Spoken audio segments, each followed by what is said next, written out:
Well, I learned that history was when I went down to the United States, I was able to see what Canada really was.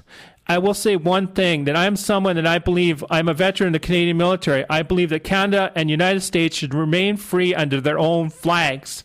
I do not support globalism in any way. I'm against it 100%.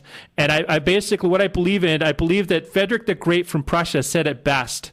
He said that a nation should worry about itself first. And then what happens is don't allow another nation to allow it to be an economical dumping ground. Because if you allow it to be an economical dumping ground, what's going to happen is your nation will turn into a shell. And that's what's happening in the United States right now. And especially is happening up here in Canada. We've not worried about our nation first and then worried about the rest of the world. And what happens is I was taking a trip and living down in the United States for those years where I got my education about what Canada really is and how we should make the changes to help the people. Well, I have, combining what you have just told me about Canada and what I experienced in Germany, I have come to the conclusion that the reason Germany went down and the Nazis were able to destroy a whole nation practically was godlessness. It was the Nazis were liars. They lied about their ideology was a lie because they believed that there is no God. They also believed, second, that the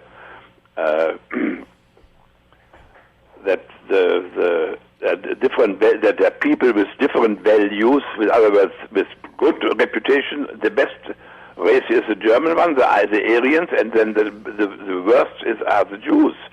And I think many people got caught up by this. So I'm saying, and then comes the Holocaust, as after this philosophy comes the Holocaust with the indifference of these people toward the rights and the lives of other people comes the Holocaust.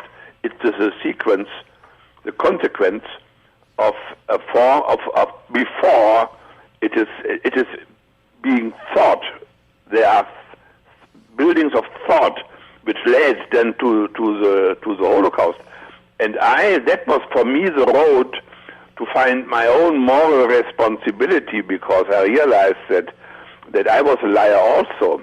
I lied to my parents, I lied at school, I lied everywhere. Later I lied in the university, I stole, I cheated, and I made a long list of things like that which I had done where I had mistreated other people.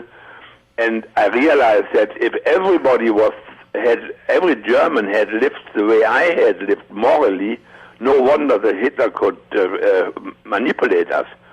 So that is, and that I can apply. That I can apply to to Germany today, which is no more Nazi, but it is not a God-guided country either.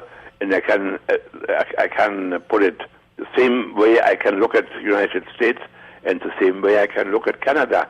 But that gives us, at the same time, a road out of the mess we are in. When everybody has, they say the battle line is between truth and lie, and there's no gray zone in between, and every person, not just in the Western civilization, but every person around the world, has to come to the point where he or she has to make a decision about truth or lie. And there is no, I repeat, there's no gray zone in between. You are either a liar or you stand up for truth. And that is, as far as I'm concerned, the only way I can see that we can get out of the mess in which we are in. Well, thank you very much for those words, Hilmar. What happens is my tech, Molly, she wants to ask you a quick question. Go ahead, Molly. Yes. Hi. Yes. Hello, Hilmar. Can you Yes. hear me? Good afternoon. Good afternoon. I really am fascinated by what you're saying. I'm a parent, and I remember an old adage: you can't lie to a liar, or a thief can never own anything, a liar can never believe anything. If you get so habitually, it becomes your personality to lie, which is very interesting to me. How do you fix that? And if history is lying to you, where do you find your measuring stick to tell the truth? Like, what do you said the internet is an accurate source for news to you, but as a parent whose competing with what public education is teaching my kids, and then they come home and what I say doesn't match what they're learning in school, and I'm trying to teach my children to believe themselves, research and make up their mind and not be a liar. I wonder, after your life of what you've gone through, what you can advise as a parent. Well, that is, I know then from what you say about your situation is, which is not easy, I would say. There's no way around it. There's nobody in the world, not one person who doesn't lie. And some are so much liars that they don't even notice anymore that they are liars. But there's nobody either, I think, who does not know some of his lies, if not all.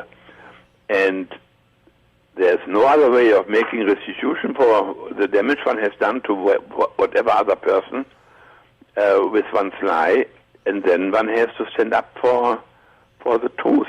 And that could cost you nowadays, even in the Western civilization, that cost you your existence, if not your life. Because the godless manager of society, which sits in normal governments, they don't like to hear that, because they know what they are doing. But here in America now, we have at least with the Tea Party, I don't know whether that you get this in Canada, that goes against the government establishment and the taxes they impose on us. And it has already become a mass movement, and they may, or I am also committed to what they are doing, so we could be, I hope we'll be able to put this government with their trillion-dollar budgets to rest. But what I can say to you more, very difficult. You have just to stick it out. You have to not to lie. Well, thank you very much, Hilmar. We're going to take a quick break, and we're going to go to throw in a musical piece. We're going to be back in about 5 minutes. We ask you to remain on the line there, Hilmar. As Hilmar Von Campe, he's a survivor of the Hitler Youth. This is Co-op Radio 102.7 FM, CFRO, Monday Brown Bagger.